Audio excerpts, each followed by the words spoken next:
डी-मार्ट यानी भारत का वॉलमार्ट, एक कंपनी जो ना होली देखती है ना दिवाली। इसका सिर्फ एक ही लक्ष्य है, कम खरीदो सस्ता बेचो। राधा कृष्ण दमानी जब डी-मार्ट की शुरुआत कर रहे थे तो उससे पहले वो कई बार अमेरिका जा चुके थे। वो दुनिया की सबसे बड़ी रिटेल कंपनी वॉलमार्ट के फाउंडर सैम वॉल्टन की रिटेल थ्योरी को समझना चाहते थे। बाद में उन्होंने एवरीडे लो प्राइस और एवरीडे लो कॉस्ट थ्योरी अपनी कंपनी में भी लागू की। आज करीब 20 साल से मौजूद डी-मार्ट के देश भर में 300 से ज़्यादा स्टोर्स हैं। फिलहाल डी-मार्ट अपने फाउंडर दमानी की वजह से चर्चा में है। डी-मार्ट शुरू करने से पहले दमानी ने सबसे पहले बॉल वियरिंग बिजनेस शुरू किया था, लेकिन वो चला नहीं। इस बीच उनके पिता की भी मृत्यु हो गई। दमानी ने नए सिरे से काम शुरू किया, 5,000 रुपये स्टॉक मार्केट में लगाए और ट्रेडिंग शुरू की।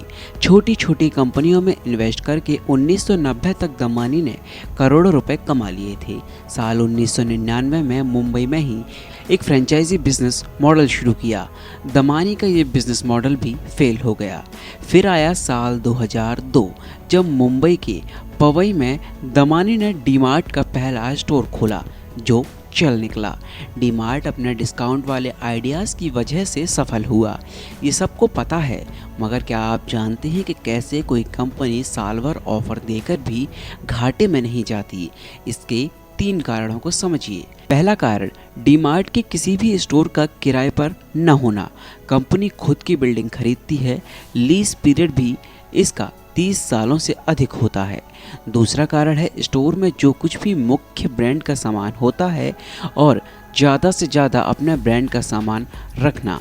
कंपनी का मानना है कि ज़्यादा ब्रांड का सामान रखना कस्टमर्स को कंफ्यूज करता है। तीसरा कारण है, स्टॉक का जल्द से जल्द ख़त्म कर देना। जहां एक तरफ डी-मार्ट का इन्वेंट्री टर्नओवर टाइम करीब 30 दिन है, वहीं अधिकांश कंपनियों का 70 दिन होता है। डी-मार्ट कई वजहों से बाकी कंपनियों से बेहद अलग है। इसके इतने सफल होने के पीछे स्टोर किराए पर नहीं लेना और ज़्यादा ब्रांड नहीं रखना, ये भी मुख्य कारण हैं। इसके अलावा डी-मार्ट का फॉर्मूला है कि किसी भी मॉल या शॉपिंग कॉम्प्लेक्स में अपना स्टोर नहीं खोलते, साथ ही अपने स्टोर से जुड़े वेंडर्स और सप्लायर्स का विशेष ध्यान रखते हैं। वो उन्हें किसी भी कीमत पर निराश नहीं होने देते, अपने वेंडर्स को तुरंत भुगतान करते हैं। इससे उन्हें सामान सस्ता मिलता है और वो खुद उसे सस्ते में बेच देते हैं। डी-मार्ट के नए स्टोर खोलने की रफ्तार बाकी कंपनियों की तुलना में काफ़ी धीमी है।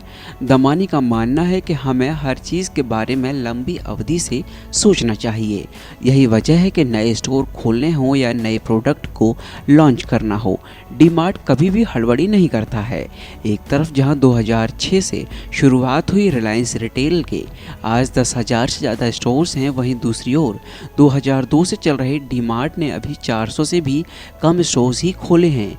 डी-मार्ट अपने ज़्यादातर रिटेल स्टोर मिडिल क्लास वाले रिहायशी इलाकों में खोलता है, जहां प्रॉपर्टी की कीमत भी कम हो। मौजूदा समय में इस रिटेल चेन के स्टोर देश के 10 राज्यों में हैं, एक केंद्र शासित प्रदेश और एनसीआर में भी एक स्टोर है।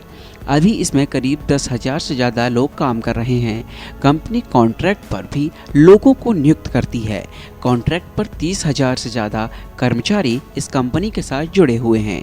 डी-मार्ट रिटेल चेन चलाने वाली कंपनी एवेन्यू सुपरमार्केट के फाउंडर राधा कृष्णन की 3 बेटियां हैं।